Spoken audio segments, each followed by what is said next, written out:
O'zi tinchlikmi? Qizni o'zi Ha, tinchlik. nimaga qidiryapsizlar? Kerak edi, opa. To'xtang, yana kim so'radi?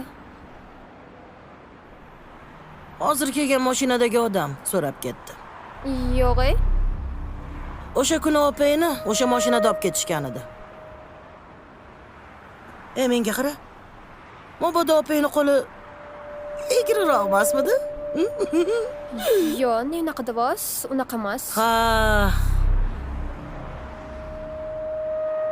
Bekorga bu boyvachchalar bu qizni izlamayapti. Bu yerda bir gap bor menimcha.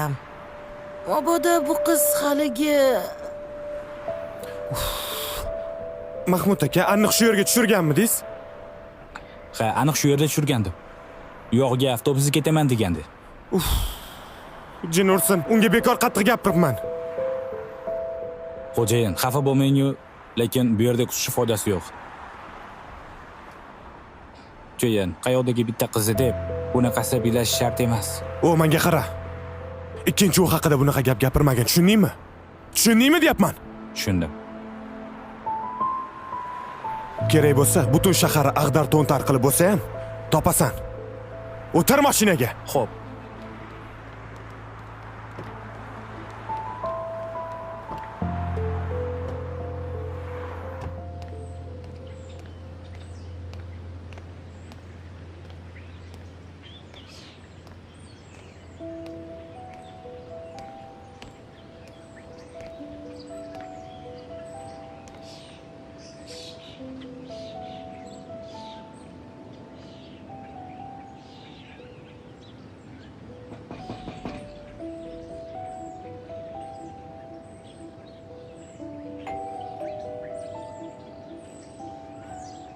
Hozir.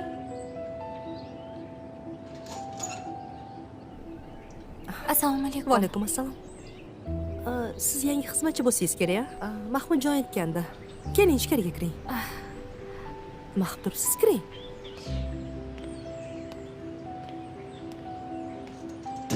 Men shu uyning bekasi bo'laman. Dam olishga ketgandim.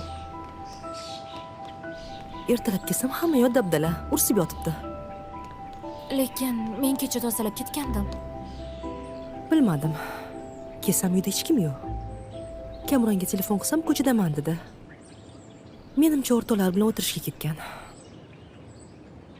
Xullas, kechga o'rtoqlarim kelish kerak. O'shaning uchun tezroq yig'ishtirib olasiz. Xo'p bo'ladi.